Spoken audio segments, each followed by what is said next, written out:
Brian Mwila brace helped a 10-man Zambia keep their 2018 World Cup qualification dream alive with a 3-1 win over Algeria on Saturday, leaving the Desert Foxes' hopes of reaching Russia in tatters. The result in Lusaka moved Zambia up to second in Group B after 3 matches, 5 points behind leaders Nigeria. Algeria, who were without playmaker Riyad Mahrez, are bottom of the standings on just 1 point. The two teams will be facing off again in Constantine, Algeria, on Tuesday. Well, we have two of our guests still on the line. Marwan Said joining us from Cairo, and Dapo Sotiminu, who is a football analyst, speaking to us in Lagos. Marwan, I'll come to you first. Algeria is considered a heavyweight of African football, but after their loss to Zambia, do they have any chance of qualifying? What the Algerian team and the Algerian Football Federation has been through over the past while is really confusing.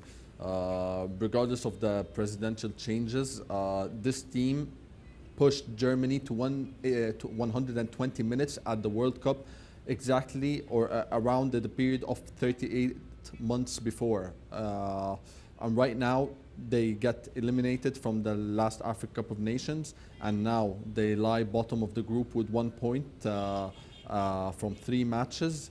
How can this happen in the span of 8 months, while almost 38 months ago they managed to put on a proud showing at the World Cup? Is very, very confusing. Several problems are within the team. Generally, you see that players leave their big clubs, go to small clubs to feature for the national team. But we've seen something very different with Algeria, where Riyad Mahrez, who is considered the best player in the team and one of the best players in African football, he left the national team to secure a deadline transfer on what seemed to be a Euro trip, where he moved between a lot of cities and failed to get a transfer. Will they look at this part and this mentality issue as the main problem within the Algerian personnel? I think so. They must look at why the players are not that interested to play for the team and securing the future first, and why the people in charge allow them to do so. All right, Marwan, we'll come now back to you, Dapo, in Lagos. Speaking about the wider region of West Africa, what are the prospects of the other West African teams in the race to Russia 2018?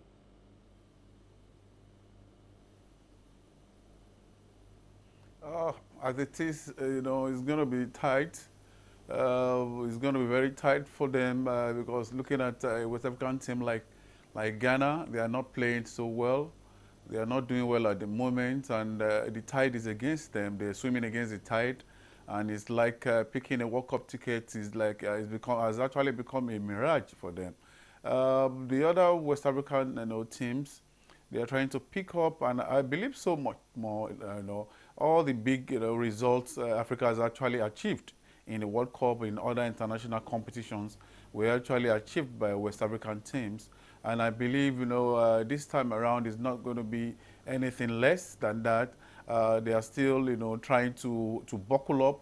The few slips they've had in a number of matches played so far, they are trying to make, some corrections. When you look at, a team like a West African, giants like Nigeria, and the kind of synergy that is happening in the team now. The last one they played against South Africa, the majority of the players were not available. They were off due to injuries here and there.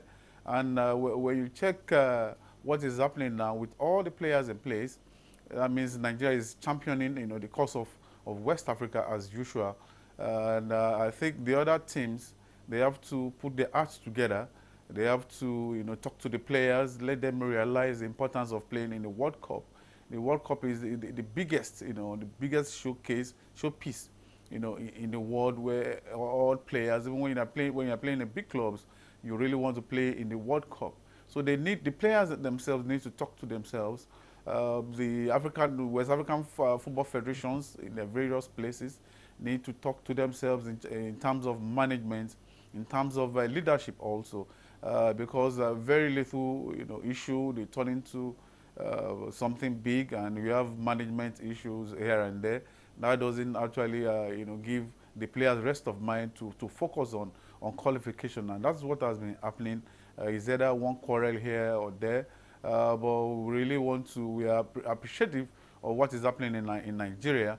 The Federation President, Amaju Pinnick, is doing so well and is actually trying his best to make sure Nigeria, continue to be the giant, not all just of West Africa, also of Africa. So I believe so much more.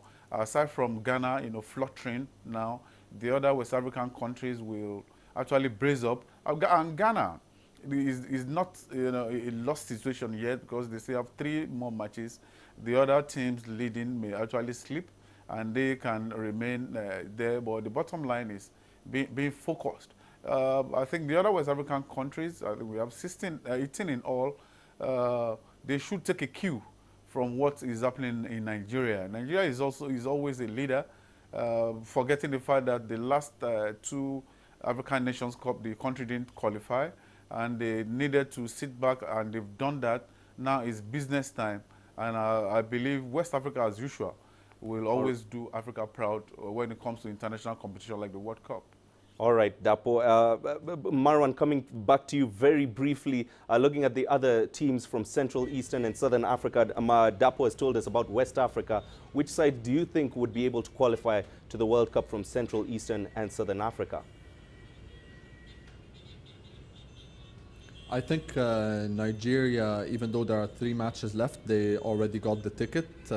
I believe Ivory Coast as well will somehow end up at the World Cup due to their experience. Yesterday's Cape Verde win over the Bafana blew the group right open. Senegal host Burkina Faso, and if they win, they go top of the group, 3 points away from second. And I think the winner of this group, which would be Senegal, would go to the World Cup. All right, gentlemen, thank you very, very much for joining us on Matchpoint and giving us your insights. Marwan Said, General Manager of kingfoot.com from Cairo, and Dapo Sotiminu, football analyst, joining us live from Lagos.